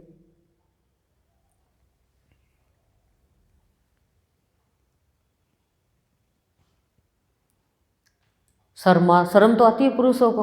वो अंदर, थोड़ा अंदर तो गया नहीं, गेट तक ही गया। संत तो दिव्य दृष्टि से देख लेते हैं। तो जैसे ही वो गया तो बोला आइए, कैसे आना हुआ, आइए कैसे आना हुआ, बैठिए। और शर्मा गया, वो तो चला गया। बोले चल पड़े। और पत्नी ने कहा था संत आपको कुछ भी कहे ना वही मान लेना, मंत्र है। अब उसने वो पढ़ा लिखा था नहीं, कोई ग्रंथ तो पढ़ा नहीं। आइए कैसे आना हुआ, बैठिए, चल पड़े। अब वो उठे तो बैठे तो खेत में जाए तो काम करे तो खाए तो यही मंत्र बस। पत्नी खुश हो गई कि संत ने मंत्र दे दिया, उसको भी नहीं पता इतना, वो भी खेती वाली। एक दिन की बात है, आधी रात को चोर पूरे गांव की चोरी करके आते हैं। लास्ट उनका घर, सोचते हैं ये इनका भी माल ले लेते हैं, फिर कई दिनों तक ऐश करेंगे। अब वो जैसे ही अंदर गए, वो लघु शंका के लिए उठा और गुरु का मंत्र बोलने लगा, आइए। चोर तो एकदम सोचे अरे ये क्या है, कैसे आना हुआ। अब चोर तो और भी डर गए, बैठिए। अब सोचे यहाँ तो कोई न कोई पकड़ेगा। वो तो सारा धन ही छोड़कर और चल पड़े। बोला चल पड़े। वो तो अपने हिसाब से बोल रहा था, लेकिन चोर सोचे यहाँ से तो भागो, और सारा धन मिल गया। तो संत के यहाँ आने के बाद में जब प्राणी को कुछ भी करने की जरूरत नहीं होती, सब कुछ मिलता है, भीतर का धन भी बाहर का धन भी। ग्रंथ का ज्ञान गुरु कराते हैं, गीता का ज्ञान, रामायण का ज्ञान, भागवत का ज्ञान, महाभारत का ज्ञान। कह रहे हैं ये ज्ञान तुम किताब पढ़ के लोगे, लेकिन सब भगवान जो जिसने जो दिया वो तो तुम्हारे ही अंदर है, उसको देखो। तुम्हारे अंदर सब कुछ भरा पड़ा है। मैं बाहर से कुछ भी नहीं देता, पर संत के दर्शन से मुक्ति मिल जाती है और सब कुछ मिल जाता है। उसके बाद वो संत की भक्ति में लग गए। तो कह रहे हैं गुरुदेव कि पंथ देखा, ग्रंथ देखा शांति का, कि बहुत धर्म के रास्ते पे चले और बहुत ग्रंथ पढ़ लिए, फिर भी शांति क्यों नहीं मिली? क्योंकि संत के दर्शन नहीं हुए। संत के दर्शन हुए तब ग्रंथ की ग्रंथि संत ने खोली, कि ग्रंथ में क्या लिखा है वो ज्ञान संत ने कराया साक्षात, फिर शांति मिली। आगे कह रहे हैं, खोए दिल की बात न सुन, कहीं तेरा दिल भी न खो जाए। खोए दिल की बात, आप लोग मेरा दिल खो गया गुरुदेव के प्यार में, अब मेरी बात सुनेंगे तो आप सबका दिल भी खो जाएगा 7 दिन में। फिर घर वाले कहेंगे कहाँ जा रही हो, कहाँ तेरा दिल खो गया? कहाँ खो गया? देखो इसमें दोनों तरफ से अमृतवाणी है। यदि किसी का दिल संसारी कामना वासना में खो गया, उसकी बात सुनेंगे तो उसकी बातों में बह जाएंगे, और यदि हम भगवान के भक्तों की बात सुनेंगे तो भगवान के प्यार में बह जाएंगे। तो गुरुदेव पहले समझा रहे हैं कि मेरा दिल तो बाबा के प्यार में खो गया, अब मेरे दिल की बात कोई सुनेगा तो वो भक्ति में बह जाएगा। जैसी बात सुनेंगे, कहने का तात्पर्य जैसी बात सुनेंगे वैसा ही हमारा जीवन बन जाएगा। वैसा ही जीवन बन जाएगा। अब जैसे गुरुदेव की जीवनी में पढ़ा था, गुरुदेव की धर्म पत्नी घर में कहती, देखो जी उसने ऐसे कर दिया, ऐसे थोड़ी होता है, हम परिवार में होती है बातें। और जिस दिन सत्संग में जाके आती उस दिन कहते कि ऐसे कर दिया, बोले जी क्या माफ़ कर दो, कोई बात नहीं, होता ही है। सत्संग का इतना प्रभाव, क्यों खोए दिल की बात सुन के आई ना। गोपियों का दिल खो रहा है भगवान कृष्ण की बातों में। अब देखो उद्धव का मज़ा, देखो उद्धव का दिल भी खो गया, राधे राधे राधे राधे राधे राधे करने लग गया वो भी। कृष्ण राधे राधे कृष्ण। भगवान कहते हैं बस मेरा काम हो गया। नहीं तो वो ज्ञान की बात तो कर रहा था, ग्रंथ तो पढ़ रहा था वो, क्योंकि गोपियाँ तो संत है। संत क्या है, जो कामना वासना का अंत हो गया वो संत है। तो गोपियों का तो कामना वासना का अंत हो गया। अब वो तो गोपियों को ज्ञान देने जा रहा है, वो तो गांव की गंवार मानता है गोपियों को कि गंवार है वो तो। और के कृष्ण भगवान को कह रहे हैं कि केशव तुझे चाहिए कि उनको तू ज्ञान देता। गोपियाँ कहती हैं वो ज्ञानी पुरुष है कौन, दूसरा पुरुष, हमने तो हमारा दिल कान्हा को दे दिया, अब ज्ञान वाले पुरुष को हम कैसे दे सकते हैं? क्या तुम्हारे ज्ञान वाला पुरुष उसको देख सकते हैं, स्पर्श कर सकते हैं? हमारे कान्हा के जैसे सुंदर है। तो उद्धव सोचता मैं कैसे समझाऊं इनको। कह रही वो ब्रह्म ज्ञान, कृष्ण भगवान का बड़ा भाई है, चचेरा भाई उद्धव। अरे अब ब्रह्म ज्ञान लोगे तो फिर तुम ऐसे रोओगी नहीं, कान्हा कान्हा करती। तो कह रहा कान्हा ने चिट्ठी भेजी है ऐसे, तो फाड़ ली, मेरे कान्हा ने चिट्ठी भेजी, मेरे कान्हा ने चिट्ठी भेजी, पढ़ना आता नहीं, मेरा नाम कहाँ लिखा है, मेरा नाम कहाँ लिखा। उद्धव भैया तो हो गए टेंशन में, ये क्या कर दिया। बोले ब्रह्म के हाथों लिखी हुई चिट्ठी फाड़ दी तुमने। तो बोला हमारा नाम कहाँ लिखा, बोला तुम्हारा नाम कहीं नहीं लिखा। तो फिर वापस फाड़ ली, चीरा चीरा कर दिया जा जाके कोने में कि हमारा नाम ही नहीं लिखा। फिर इस चिट्ठी का हम क्या करें, उड़ा दिया ऐसे। क्यों? क्योंकि खोए दिल की बात। फिर जैसे राधा के पास लेके गए, राधा का रूप देखा, राधा तुम रोने में आनंद आता है क्या? बोला आनंद तो अलग अलग होता है, आनंद तो अलग अलग होता है। आपको ज्ञान में आनंद आता है, हमें कान्हा की और प्यार में आनंद आता है, रोने में आनंद है। बोले रोने में भी कोई आनंद है? बोले हाँ। बोले माँ को प्रसव पीड़ा में आनंद आता है क्योंकि पुत्र पुत्री की प्राप्ति होती है। भक्त को भक्ति में आनंद आता है, सबका आनंद अलग अलग होता है भैया। और राधा कहती है देखो कान्हा के काम हमें ऐसे छोड़ के चले गए। और राधा खाली परिवर्तन करना चाह रही थी। राधा की बात सुन के और जब देखती है, वो कहती है पतियों से पूछती है, पेड़ से पूछती है, गंगा से पूछती है, सबसे पूछती है, मधुवन में जाके मेरा कान्हा देखा क्या, मेरा कान्हा देखा क्या। यहाँ बांसुरी बजाता था, खोए दिल, खो गया दिल कान्हा में। तो उद्धव देखते ही क्या हुआ, उद्धव का भी हृदय परिवर्तन हो गया। जैसे ही गोपियों ने मिट्टी डाली उसके ऊपर और ऐसे उसके साथ रास कर रही है कि कहाँ है हमारा कान्हा, भेज दे। कुब्जा मिल गई उसको तो, मथुरा में अच्छी अच्छी औरतें मिल गई, हम गांव की गंवारों को क्यों याद करेगा। और फिर उसका हृदय परिवर्तन राधा को देख के हुआ तो वो भी राधा के चरणों की मिट्टी लगाता है और ज्ञान ध्यान की बातें सारी भूल गया। राधे कृष्ण राधे कृष्ण राधे कृष्ण। तो कहने का तात्पर्य है कि कैसा सा कैसा अभिमानी व्यक्ति हो, ज्ञानवान हो, जिसका दिल भगवान में खो गया, फिर कोई भी चीज़ की जरूरत नहीं है। कृष्ण भगवान भी चाह रहे थे कि उद्धव को प्यार का ज्ञान हो। कोई ये कह देगा वो उसमें बावड़ी हो रही है, अरे भक्तों में बावड़ा होना ही तो वो बला से मुक्ति पाना है, ये भी एक बला है। बोला बावला था नहीं, बला लगी तो बावला हुआ, अमृतवाणी है। बोले ये सत्संग की भी एक बला है, ये लग जाती है ना तो वो और बातों से बावला हो जाता है। फिर उसके जीवन में कुछ भी ऐसी वैसी घटना नहीं होती है। दर्शन देते हैं राधा कृष्ण एक साथ में कि हम दोनों अलग हैं ही नहीं। उद्धव भैया मेरे को तो यही दिखाना था आपको कि प्यार सबसे बड़ा है। जो दिल खो गया उसका, कबीर जी का दिल खो गया भगवान में, कबीर जी के साथ जो हो रहे हैं वो मस्त हो गए, जिन्होंने कबीर जी के दोहे सुने हो। तो गुरुदेव क्या कह रहे हैं, खोए दिल की बात न सुन। बाबा की बात सुनी माता बनासा ने, माता बनासा का दिल खो गया। जिन जिन ने सुनी, गुरुदेव की बातें सुनी हमने, तो हमारा दिल भी खो गया। भूल गए सब तेरी मेरी, भूल गए दुनियादारी, जब सदगुरु तेरी बातें सुनी। एक बूंद अमृत की, एक अमृतवाणी, एक अमृत की बूंद नहीं कलश है, यदि वो हमारे हृदय पे चली गई तो विष सारा खत्म हो जाएगा। विष क्या है? अविश्वास, शंका। हम दुखी होते हैं ना, हमारे घर में कोई आयोजन होता है, काम होता है, तो हम दुखी होते हैं, परेशान होते हैं, कैसे होगा, क्योंकि परिवार वाले परेशान करते हैं। या इंद्रदेव, कढ़ाई बोलो, ये बोलो, या और XYZ कोई प्रॉब्लम, हम बिना कारण भी डर जाते हैं। और जब एक अमृत का कलश से अंदर चला गया, ये सारा डर भय चला जाता है। और एक ही बात कहते हैं सदगुरु, खड़े होके सारा काम संभाल लेना, दो हो तुम, बस दो है ना, ये होता है। एक हो तो भी कहीं एक से कैसे होगा? एक को कोई भक्त बुला ले तो एक को तो भेज दे, जा तू संभाल।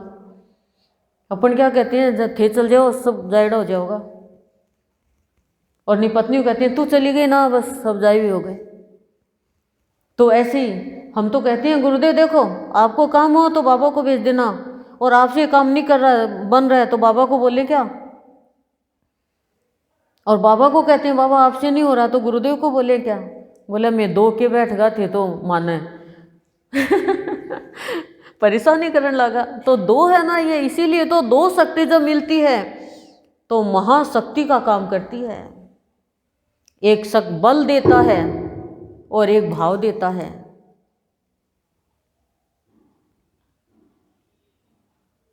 तभी तो दो बैठे हैं। कहते हैं जहां दो संत एक साथ में बैठे हो 100 तीर्थों के बराबर धर्म होता है। दो संतों के एक साथ में बैठने का दर्शन करने से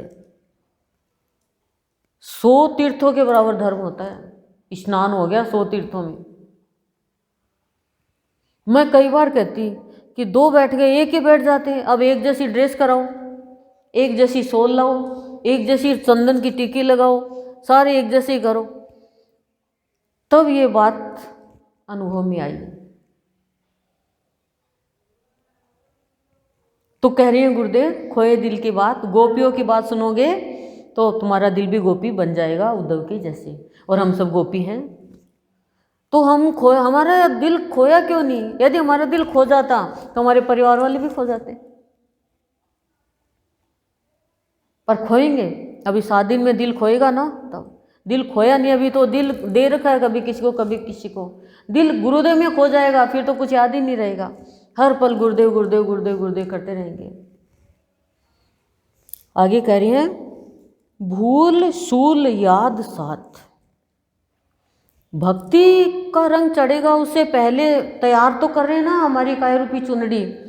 क्यों कर रहे हैं? क्योंकि एक तो विश्वास के लिए कह रहे हैं, एक मन को शुद्ध करने के लिए कह रहे हैं, फिर संत दर्शन से पंथ ग्रंथ सब हट जाएंगे और ग्रंथियाँ सारी खुल जाएगी। फिर कह रहे हैं खोए दिल की बात सुनेंगे, तुम्हारा दिल भी परमात्मा में खो जाएगा। अब कह रहे हैं भूल सूल याद साथ। भूल सूल, कांटा नहीं, सूल, सूल बड़ी होती है, और याद साध, याद प्रसन्नता देती है और भूल दुख देती है, दुख रूपी कांटा। यदि थोड़ी सी भी हमसे भूल हुई है तो उसका फल दुख है, और थोड़ी सी देर भी भगवान को याद किया है तो उसका फल प्रसन्नता है। लेकिन हम भगवान को कब याद करते हैं? कष्ट में, दुख में। सुख में याद करें तो दुख आए ही नहीं, और आए भीगा तो वो अपने आप ही ऊपर का ऊपर खत्म करेगा। पर हम क्या करते हैं? हम अनेक कर्मकांडों में फंसे हुए हैं। जब हम खुद सही होंगे तो भी हम दूसरों को समझा सकेंगे, नहीं दूसरों को हम समझा नहीं सकते। जब हम खुद अडिग रहेंगे तब हम दूसरों को कह सकेंगे। अरे रावण इतना शक्तिशाली था, अंगद ने पैर जमा लिया और कहा मैं सीता जी को हार जाऊंगा, भगवान को कह दूंगा सीता जी को यहाँ छोड़ जाए तो मेरा पैर हटा दे। भक्ति में इतनी शक्ति है, शिष्य ये कह सकता। पर किसके बल पर? राम के बल पर अडिग रहना है, मन को डांवाडोल नहीं करना है। सत्य बात से डरोगे कभी भी जीवन सफल नहीं कर पाएंगे, क्योंकि सत्य ही तो धर्म है। सत्संग क्या कहता? सत्य संग। सुदामा से भूल हुई थी, सबको पता है। जब गुरु माता ने चने दिए थे, कोई कहते चिड़वा दिया था, कोई कहते चने दिए थे, वो लकड़ी काटने गए थे यज्ञ की, रोज यज्ञ होता था वहाँ पे, आश्रम में तो रोज ही होता है। तो लकड़ी लेने के लिए गए थे जंगल में, बरसात होने लग गई, तो गुरु माता ने कहा था भूख लगेगी तो तुम आधे आधे चने खा लेना। सुदामा ने क्या किया? पूरे खा लिए। कृष्ण ने कहा सुदामा ला वो चने तो दे दे, भूख लग रही है। तो अब क्या कहे, वो खा लिए उसने। वो आता है आश्रम में, गुरु के पास बैठता है संदीपनी ऋषि। कहा क्या हुआ सुदामा? कहा क्या करूं, मैंने ऐसे ऐसे, गुरु माता ने चने दिए, मैंने सारे खा लिए। कहा ये तूने क्या किया? तूने दरिद्रता खुद ही मोल ले ली, भगवान का हक खा लिया। किसी का भी हक, अपना भी मन चल जाता है, कई बार खा लेते होंगे, खाए भी होंगे। जैसे सब्जी छोड़ दी, इसमें थोड़ी सी ले ही ले। मिठाई जैसे पड़ी है कि ये इसकी अब माँ है, वो तो पांती कर देती है बच्चों की, लेकिन कई बार क्या करते हैं, थोड़ी सी ले लेते हैं, वो तो है नहीं, खा ले। तो आज गुरुदेव के सामने बैठ के, भाई अपना तो खाया हुआ है देखो गुरुदेव के सामने बैठ के हमें इस भूल को स्वीकार करना है। तो सुदामा ने, उसने कहा तूने तो दरिद्रता मोल ले ली, ये क्या किया? पर मैं प्रार्थना करता हूँ भगवान तेरी रक्षा करे। फिर भी दरिद्रता तो बहुत आई उसके, इतनी दरिद्रता आई कि भूखे ही सोना पड़ा, कई टाइम तक भिक्षा मांग रहा है वो, लेकिन भगवान की याद नहीं छोड़ी उसने। श्री कृष्णा श्री कृष्णा श्री कृष्णा। पत्नी कहती है वसुंधरा कि आपका ये द्वारिकाधीश आपका दोस्त है, तो आप वहाँ जाते क्यों नहीं? लेकिन वो कहता भगवान वो मेरा दोस्त है, दोस्त के यहाँ से जाना नहीं चाहिए। तो बोले भगवान भी मानते हो आप, तो भगवान समझ के चले जाओ। पर वो पत्नी का कहना मान के जाते हैं और 3 मुट्ठी चावल लेके जाते हैं कि दोस्त के यहाँ से नहीं जाना चाहिए। तो भगवान, भूल तो हुई उससे, लेकिन भगवान की याद नहीं छोड़ी उसने। रात दिन भगवान की याद, भगवान की याद, भगवान की याद। एक दिन तो ऐसा हुआ, इतना भूखा था वो कि कई दिन हो गए खाए हुए, तो पतीला देख रहा है कुछ हो, तो एक चावल था, एक चावल सोचा एक चावल से मेरा तो क्या पेट भरेगा, तो सोचता मैं कृष्ण को ही दे दूँ एक चावल। तो आधा चावल तो पत्तल पे रख के कृष्ण भगवान को देने जाता है, और आधा चावल पत्नी के सिराने रख देता है कि वे आधा ये खा लेगी, और आधा चावल पत्नी कहती है ये आधा चावल मैं क्या खाऊं, तू तेरे भगवान को दे रहा, मैं भी दे देती हूँ। तो कहते ना भगवान को तो पत्रम पुत्रम जो भी देता वो, तो वो आधा चावल समर्पित करते हैं, तो भगवान के हाथ में आ जाता वो, और भगवान मुंह में खाते हैं, रुक्मिणी खाती है, और सब पूरे संसार के प्राणी को डकार आ जाती है, सबका पेट भर जाता है। सुदामा का और उसका भी पेट भर गया, वसुंधरा का भी, उसकी पत्नी का भी। पर ऐसे करते करते कितने दिन निकलेंगे, तब वो पति को भेजती है। भगवान खुद लेने आते हैं, वेश बदल के लेके जाते हैं, वहाँ पे हंसी भी उड़ाते हैं लोग, और फिर उसको उसके नाम ही सुदामा नगरी कर देते हैं, अज्ञात से ही दे देते हैं सब। बहुत बड़ी स्टोरी है, अभी तो बता नहीं सकेंगे, लेकिन ये भूल हुई तो दरिद्रता का दुख मिला, और याद किया तो लास्ट में प्रसन्नता मिली। और ऐसे ही पांडु से भूल हुई थी, वो शिकार करने के लिए गया, शेर की आवाज़ सुन के, शेर की आवाज़ सुन के वो शब्द भेदी बाण चलाता है, और शब्द भेदी बाण चलाता है तो मारता तो शेर के हैं, लेकिन ऋषि के और ऋषि पत्नी के लग जाता है। भूल सूल बन गई, लेकिन फिर वो वनवास ले लेता है अपने पश्चाताप के लिए, भगवान की याद के लिए, और उसको मुक्ति मिल जाती है। और कुंती 500 देवों से 5 पुत्र लेती है। कहती है पुत्र के बिना, पांडु कहता मेरा ऋण कैसे उतरेगा। तो सत्संग में आकर के इन्हीं बातों का तो ज्ञान होता है हमें कि हमें करना क्या है। तो कह रहे हैं भूल सूल याद साधे प्राणी, भूल करेगा तो दुख परिणाम मिलेगा, और भगवान को याद करेगा तो तेरी भूल रूपी जो दुख का परिणाम है वो भी खत्म होके और प्रसन्नता मिल जाएगी तुझे। राजा दशरथ से भूल हुई थी, क्या भूल हुई थी? उसने भी शब्द भेदी बाण चलाया था और श्रवण को मार दिया था, लेकिन राम की याद में वो शरीर त्याग रहा है, अमर हो गया, राम राम कर रहा है, प्रसन्नता मिली अंत में। क्योंकि जब प्यास लग रही है तो श्री राम ही पानी पिला रहे हैं गंगा का। राजा परीक्षित से भूल हुई थी, ऋषि के गले में सांप डाल दिया था कलयुग के प्रभाव में। अब ऋषि कहते, घर पे जाके कहता है कि मेरे पुत्र ने तुझे श्राप दे दिया, 7 दिन में तेरी मृत्यु होगी। तो 7 दिन भगवान की याद में बिताए उसने और अमर हो गया, यानी मुक्ति मिल गई। तो ऐसे ही गुरुदेव हमें समझा रहे हैं कि जितना जितना भगवान की याद में जीवन बिताएंगे, काम करते जाओ गोपियों के जैसे, काम करते जाओ और भगवान को याद करते जाओ। भगवान को याद करने के लिए कोई अलग से बैठने की जरूरत थोड़ी है। तो कह रही हैं भूल है वो भी भगवान माफ कर देंगे। भूल किससे नहीं होती? भूल क्या है? चेतन को छोड़कर जड़ को मानते हैं। गुरुदेव कहते हैं हमारी भूल है कि हम झूठ बोल देते हैं, हमारी भूल है कि व्यवहार खराब कर लेते हैं, हमारी भूल है कि हम गलत रास्ते पे चल पड़ते हैं। एक बच्चे से लिखने में भूल हो गई तो बच्चा क्या करता है? फेल हो जाता है, लेकिन वो याद करता है, वापस पढ़ाई करता है तो पास हो जाता है, प्रसन्नता मिल जाती है। उसी तरह से गुरुदेव हमें समझा रहे हैं कि मनुष्य को चाहिए कि वो भगवान की याद में जीवन बिताए, यदि प्रसन्नता लेनी है तो। खाली गुरुदेव ये नहीं करेंगे तुम कोई दान करो, पुण्य करो, धर्म करो, भगवान की याद, जो भी आपकी इच्छा है, जो भी आप नाम लेना चाहो, हरि ओम है, सिम जय जयकार है, जय गुरुदेव, जय बाबा, जो बोलना चाहो आप।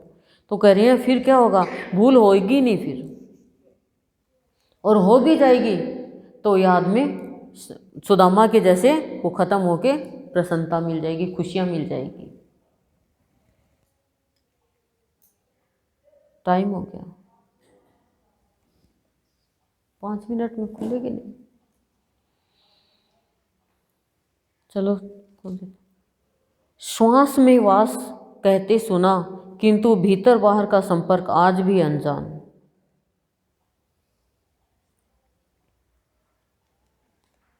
हर प्राणी के श्वासों में ईश्वर का निवास है, और श्वास गिनती के ही मिले हैं सबको। जितने श्वास मिले हैं उससे एक भी हम ज़्यादा नहीं ले सकते और एक भी कम नहीं ले सकते। लेकिन गुरुदेव क्या कह रहे हैं कि अज्ञानता के कारण अनजान है, जानता नहीं है कि श्वास भगवान ले रहा। क्या कहता है? मैं ले रहा हूँ। बाहर भी उसका राज्य है, भीतर भी उसका राज्य है। तू ले रहा है तो श्वास निकलने के बाद में लेना। तू श्वास की कीमत नहीं करते हैं। श्वास ले कौन रहा है? श्वासों को एक बार देखो तो सही कि श्वास कौन ले रहा है, किसने लिया, किसने छोड़ा? वो भीतर बैठा परमात्मा श्वास ले रहा है। श्वासों, हर एक श्वास पे उसका नाम है। लेकिन हम प्राणी क्या कहते हैं? मैं श्वास ले रही हूँ। श्वास गए तो क्या कहेंगे? वो मर गया, वो खत्म हो गया। मृत्यु होते हुए भी देख नहीं पाते हैं किसी को कि भाई ये श्वास गए कहाँ, कहाँ गए श्वास, कौन ले रहा है श्वास, क्यों अनजान है, क्यों नहीं जानकारी हो रही कि श्वास निकलने से पहले मैं भगवान को पालूं। श्वास चल रहे हैं तभी हम देख रहे हैं, खा रहे हैं, पी रहे हैं, सो रहे हैं, आनंद ले रहे हैं, खेल रहे हैं जीवन के साथ, सत्संग कर रहे हैं, भक्ति कर रहे हैं। लेकिन श्वास निकल गए, न आंखें देख पाएगी, न मुंह बोल पाएगा, न हाथ कुछ कर्म कर पाएंगे, न पैरों से चल पाएंगे। फिर भी प्राणी समझता नहीं है, श्वासों का दुरुपयोग करता है। हर श्वास पे प्रभु का नाम होना चाहिए। कबीर जी ने कहा ना, माला तो कर में फिरे, जीभ फिरे मुख माही, मनुआ तो दसो दिशी फिरे, ये तो सुमिरन नाही। माला तो हाथ में ले ली, राम राम राम राम कर रहे हैं जीभ से, और मन, अरे दूध चढ़ रहा है गैस पे, अरे दुकान पे वो गया कि नहीं गया, अरे क्यों फालतू बात कर रहे हैं, तो मन तो वहाँ चला गया। मिठाई की दुकान पे एक व्यक्ति, वो माला उसमें डालने का होता है, हाथ डालने का उसमें माला, फिर राम राम राम राम राम राम राम राम, और इतने में कुत्ता आ गया, अरे कुत्ते ने निकाल जलेबी ले गो वो, तो मन तो चला गया ना, मन तो गया। ऐसे ही हम किताब पढ़ते हैं, अरे मैं चाय बना रही हूँ, हनुमान चालीसा करी हूँ, जल्दी से चाय चढ़ा दे, देख अभी बात हम लाग रही है, चाय नहीं चढ़ाई तो मन तो चाय में कहाँ गया बताओ। तो गुरुदेव हमें यही समझाना चाह रहे हैं कि श्वास में वास, कहते सुना कि श्वास में भगवान का वास है और वही ले रहा है, लेकिन भीतर बाहर के संपर्क से आज भी अनजान है प्राणी। क्यों? क्योंकि संत के बिना श्वासों को माला कौन बनाए।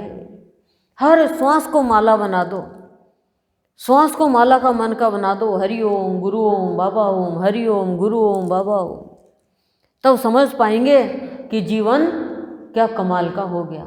अब माला तो फेरोगे, फिर माला टंगा दोगे, और श्वास तो साथ ही रहेंगे हमारे, सोएंगे तो भी श्वास चल रहे हैं, नींद आ गई फिर भी श्वास चल रहे हैं, श्वास है, हाँ जिंदा है, श्वास चल रहे हैं।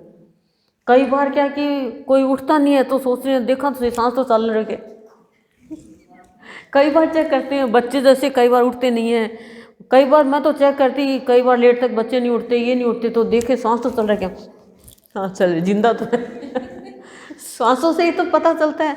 लेकिन उस टाइम बस ये मजाक का हो गया, अब पता चला कि श्वास निकला नहीं, स्वाहा हुआ नहीं। तो श्वासों के रहते गुरुदेव कह रहे हैं, संभल जाओ कि तुम जिंदा हो, मुर्दा होने से पहले। श्वास निकल गए, मुर्दा हो गया, और श्वास है तो जिंदा है। तो गुरुदेव हमें कह रहे हैं, क्यों अनजान है प्राणी? क्योंकि भीतर में ध्यान नहीं है ना। श्वास कौन ले रहा? मरे हुए को देख लेंगे, अर्थी देख लेंगे, शव यात्रा में शामिल हो जाएंगे, लेकिन ये ज्ञान नहीं लेंगे कि एक दिन मेरे को भी इस रास्ते पे जाना है। रोल लेंगे, हाँ काको जी, ताऊ जी, बापू जी, ससुरो जी, सासू जी, ये जी वो जी, रोल लेंगे, लेकिन ये ध्यान नहीं जाएगा कि ये गया तो इस क्या कारण है कि इसके दर्द भी नहीं हो रहा है, अग्नि इसको दर्द नहीं दे रही है, नहीं तो जरा सी तिल्ली भी लग जाए तो पट्टी बांधेंगे, क्या है ऐसा। तो संत श्वास की कीमत करवाते हैं, और हम धन की कीमत करेंगे, जन की कीमत करेंगे, पत्थरों की कीमत करेंगे।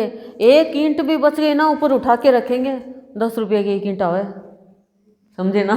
ठीक है, एक एक रुपए का हिसाब रखो, लेकिन एक एक श्वास का भी हिसाब रखो।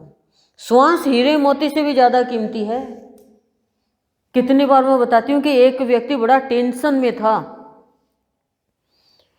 नदी किनारे पेड़ के सहारे बैठा, और ऐसे मतलब बैठा बैठा ऐसे हाथ कर, अपना हाथ चला ही जाता है, तो एक ऐसे एक छोटा सा थैला था, उसमें हाथ दिया तो टाइट टाइट चीज़ आई, हार्ड एकदम, उसने फेंक दिया, देखा ही नहीं, बस फेंकता गया फेंकता गया फेंकता गया।